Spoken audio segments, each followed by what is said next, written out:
Thanks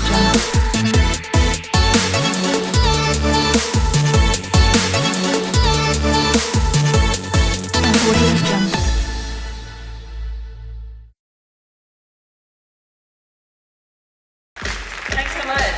You guys hear me okay? Well, I'm really glad to be here today to be talking to you about the UX mindset. As I mentioned, my name is Yvonne Dahl, and I'm a senior UX designer for Automattic. I have been designing for the web for quite a long time, longer than I care to like to admit sometimes. So I'll give you a little bit of a clue. Computers looked a little bit like this when I started making websites, and we used table GIFs, and we use tables and spacer GIFs to lay out websites. So show of hands, how many people remember coding the front end of a website all with tables? Wow, very few. Okay, here it comes. All right. Okay. Aren't we glad we have CSS now? So when I was designing and I knew that I was going to render my website by laying it out in rows and columns, that changed some of the decisions that I would make based on knowing that information. Now that I design using CSS, it's a different lens by which I view designing websites.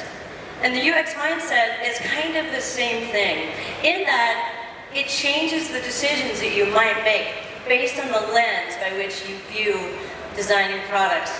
It's a way of focusing very, very strongly on your users, understanding why they do what they do, how they do what they do, on and off your website, and using that information to be the major driver of making design decisions. It's a different lens by which we operate. I want to try a little experiment with everybody. So get out a piece of paper and a pen or pencil. Give you time, you can get out your fancy orange pen that came in the block. And I want you to draw, oh, hey, cheating, back, there we go. I want you to draw a circle and divide it into 4 quadrants like this. We got it? Getting there? We need some on-hold music while this is happening. This is going to be really cool, I promise. So when you have your circle drawn, just kind of put a hand up so I know where we are. We got it? We got circles? All right, cool. So now I want you to number the quadrants of the circle. I want you to put 1 number in each quadrant, 1 to 4.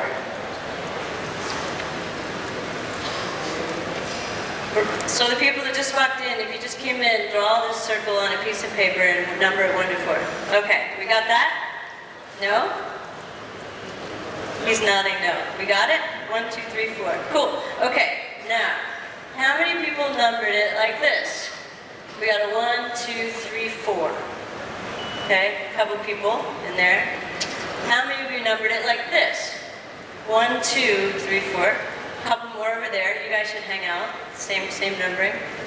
How many people numbered it like this? Ooh, many more. Okay, great. This one?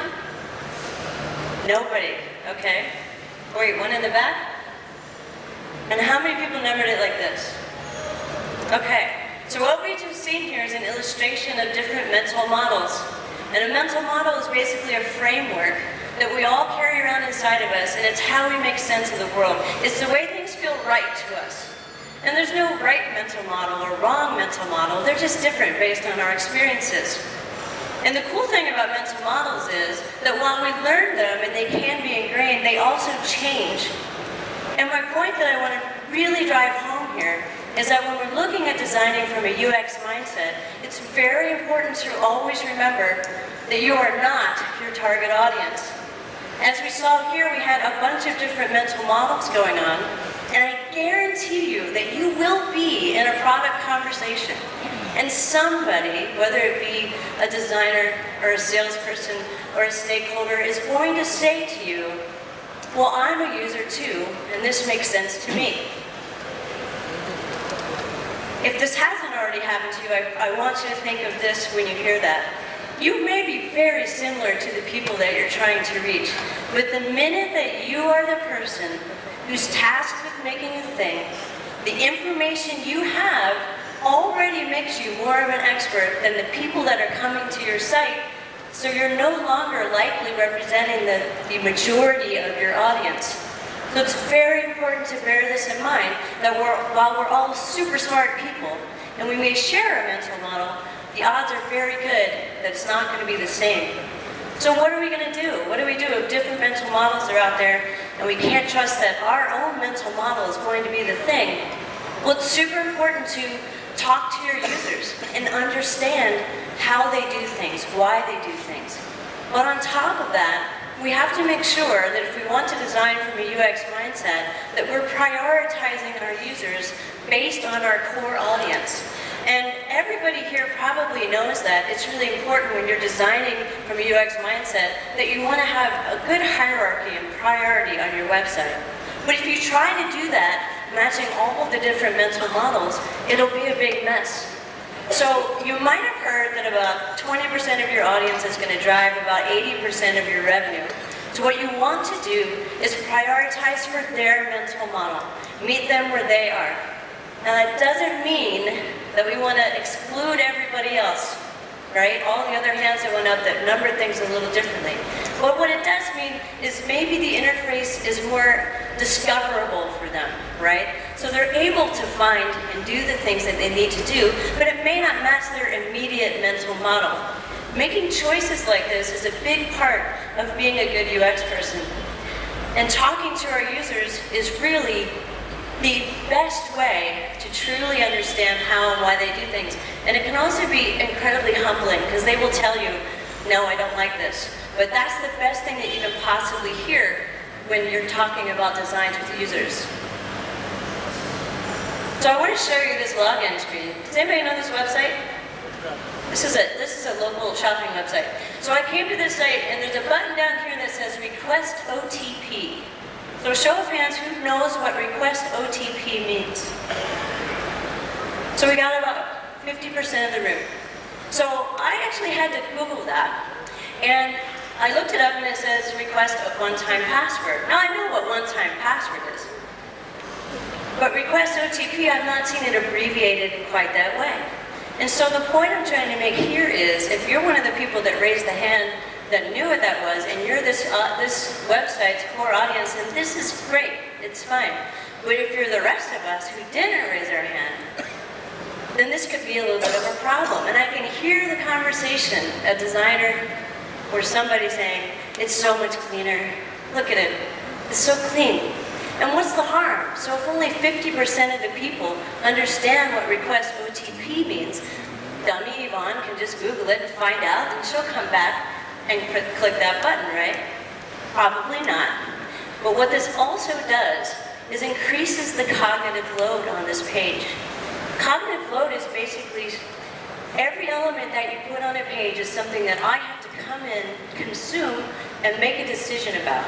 Even if that decision is to ignore it, I still have to process it and make a decision about it. There's a recent study that shows that our attention span as humans has now decreased from 12 to 8 seconds. So this makes reducing cognitive load even more important.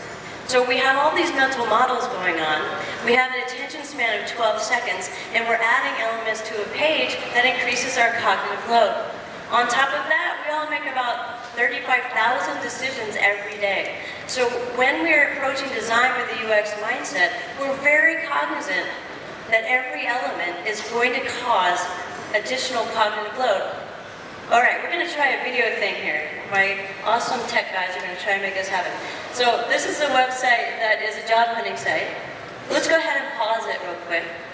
Okay, and what we've got going on here is banner ads that rotate and more banner ads here. And I think these are specific jobs and those are employers over there.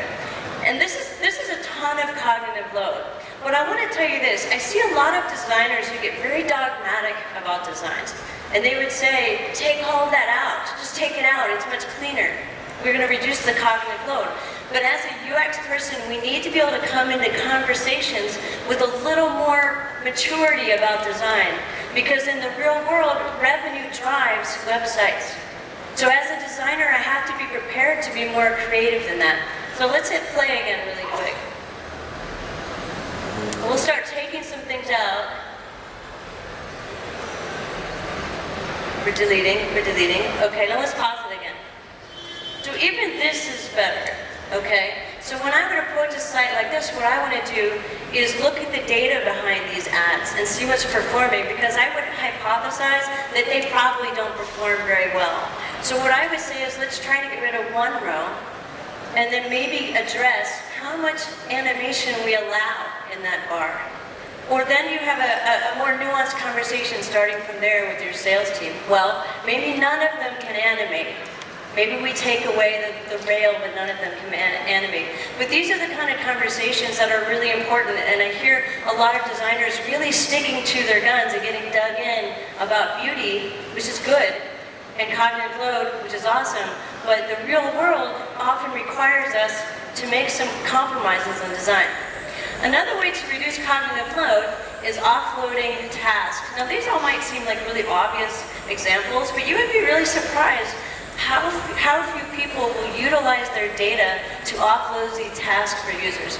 So this is basically taking what you already know about them and making it easier for me to get through here. Because again, I have 35,000 decisions to make today and the attention span of a goldfish. So at the top, we've got Skyscanner, and they're defaulting to Chicago all airports for me, which is kind of cool, that's nice. And I know they're doing this based on their IP because I looked it up.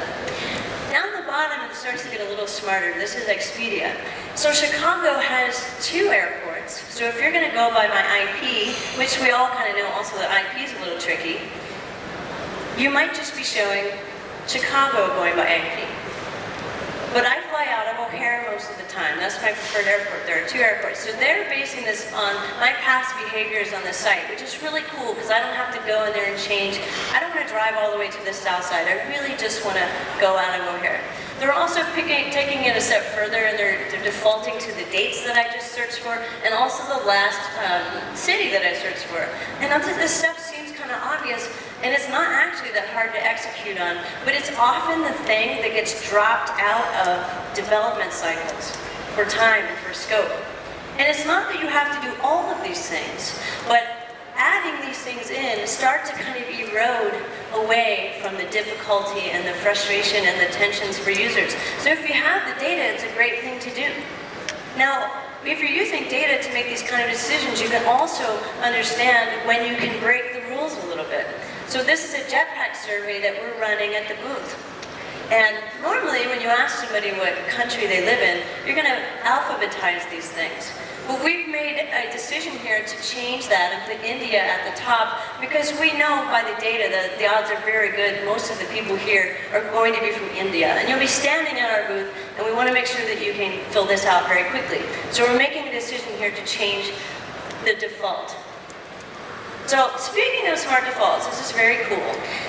A default is a default for a reason, and it is the road most taken. Most of the time, users are going to take whatever default you set, which is a very powerful thing, and this is a great illustration of it.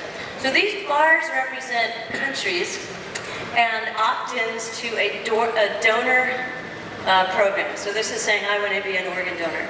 And the people on the right were shown a default that says, check this box if you do not want to participate in the organ donor program, with an unchecked box. The countries on the left were shown, check this box if you want to participate in the organ donor program. So you can see like tons more people over here doing it. And I don't think it's because these people on the side are just not that cool and they don't want to donate their organs or have decided to not do that. What this is doing is using that tenet that the default is going to be what people take. Now, there's something a little problematic about this UX also. And that is that we're asking people to do a positive action, which is check a box, for a negative result, which is do not want. So it's kind of like if I went up to you and said, put money in this envelope if you do not want to pay me. It's a very strange way to kind of word it, and it's not how we normally converse with people. People expect your website to act human. So when I have a question for you, I expect an answer that is in a flow of a conversation. I don't expect you to say, put money in this envelope if you do not want to pay me. So it's very important to remember that a really good website is like a nice conversation. I understand what you said to me, we're on the same page, I'm getting really good feedback. So let's play this one. We're going to play this video, cool, and I'm going to ask you to pause it in a minute. So this is an image upload site, and I'm just trying to upload some images and get a thing to share. All right, so you can see that nothing has happened. You guys can stop the video. I use this site a lot, and I'll tell you why, because it's one that we acquired in Automattic. So I use it because we want to be using our own tools. But this is very frustrating. To get no information back, it's like going to the doctor and saying, my elbow hurts, and he just turns around and walks out of the room. You don't know what's happened. So it's very important to continually be giving your users feedback. And I know that that seems kind of silly too. Of course we don't want a blank page here. But if you do nothing else today, but go back and make sure that you're giving users really strong feedback, you will be moving your website leaps and bounds forward, because my degree of frustration added on to my short attention span is going to add up over time, and you will lose people because there's not a good conversation. Even a bad UI with good information can do very well. So if you do nothing else, give good information. This is MailChimp. This is a great example, especially when the stakes are super high. Think about if you've put together an email campaign and you've gone in there and you tweaked it, you made it really, really good. If I had gotten a result like I did on that image uploader where there was nothing, that's really going to make my frustration level go crazy. So MailChimp is good because they do two things. Visually, I can see that it's a positive thing, something good has happened, and they're very clear, yes, it's scheduled, we're ready to go. On the left here, these are always kind of funny examples. You see these a lot in UX talks, but this is a real message that has an error title with an X, which is usually closed or something's gone wrong, but it says the operation has completed successfully. I guess the operation would be having a leg removed, right? Because that would be the only thing that would be a bad thing to do successfully. But what I'm trying to get across here is that the way that you say things to people is going to directly impact the understanding. And I get it, the operation completed successfully, but I'm a little thrown off by what the heck is going on here. And we laugh at this, but this is a very easy thing to miss. And when you're taking a UX mindset to designing, this is where you want to get dogmatic. This is where you want to dig in and go, no, we need to take a minute and not just use the default alert here and make it right. So when we're talking about when things go wrong, it's also really common to just design for the happy path. And we don't want to do that. When we're thinking about it from a UX standpoint, we want to design for the unhappy paths as well. A happy path is everything goes great. I go to that image upload site, I upload my images, I see a confirmation, it's beautiful and wonderful. But the unhappy path is something different. So we're going to play this video really quick. You ready? We got it? Okay. So I'm trying to log into this site. I haven't been here in a while. So let's pause it real quick. Okay. So I'm a person that uses a lot of different email addresses to log in. And this is a site that I got set up 7 or 8 years ago. So I haven't logged in here in a while. I know by looking at this, I don't remember which email address it was. I also don't remember my password, so I'm going to try to reset it. So let's play this again. So I put it in, taking a guess. Nope, not the right one. I got to try again. Let's try it. So hit pause. So that modal keeps going away. And that may be a bug. It could be a bug. But let's entertain for a minute that it's not a bug. Let's step into a conversation that could have happened here and does happen here more often than you think. So the happy path is I come in, I don't know my password, I click on reset password, I get that modal, I put the exact right email address in, and I get a nice confirmation screen that says, everything is great, we sent you an email to reset your password. And then the conversation might go something like this. Well, we have a success message. So why don't we just get rid of that modal for people? Get it out of the way so they can see our marketing information here. So we're going to put JavaScript in and take that away. So now we've designed this very happy path and not allowed for me, the user that has many, many email addresses. Now the thing is, it could be that your audience 0.001% of those people have multiple email addresses. In that case, you want to make sure that you do not let designing for the unhappy paths start dragging you down a rabbit hole of creating solutions for a tiny sliver of your audience. That's super important. This is another way that you can use your data to make decisions about what you actually address, what problems that you really need to look at.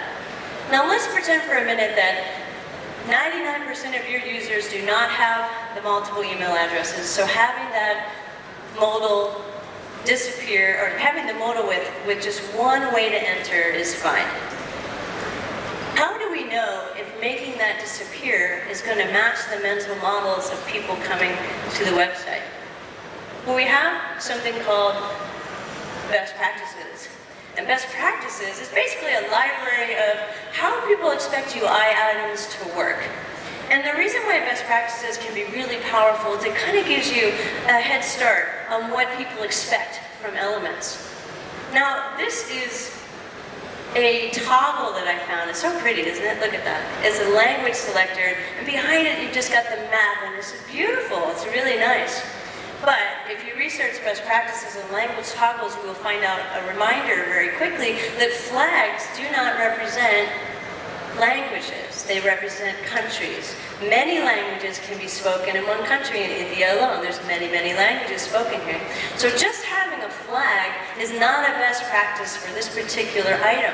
And you can research within a few minutes the best practice on any given UI element and get a lot of good information.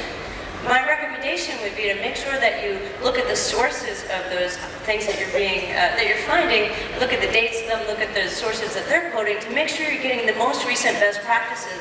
But researching best practices is a really wonderful thing to be doing, because UI elements change in the same way that mental models change. In fact, they change along with the mental models changing.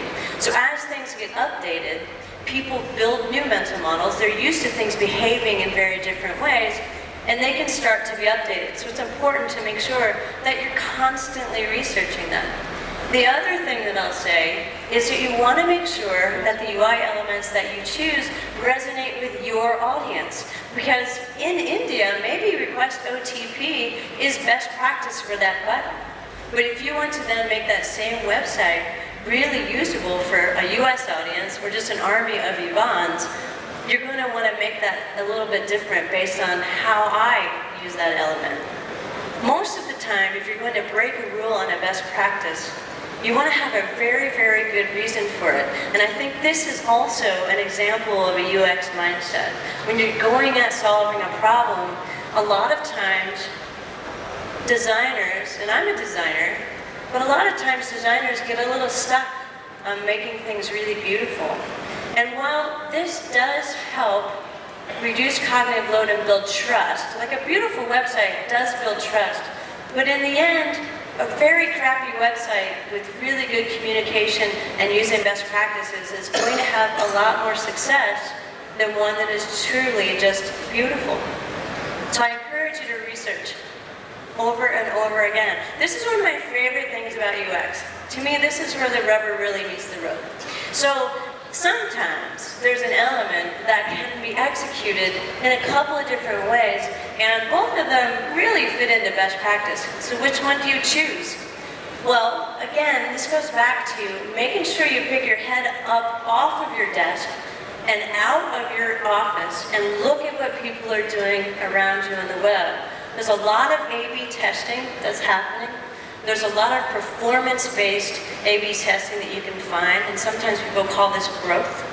But for any given UX element, there might be a couple of ways to execute on it, and if you really research it, you can find some very cool nuances on how you can really deliberately use the difference in behavior that these might generate.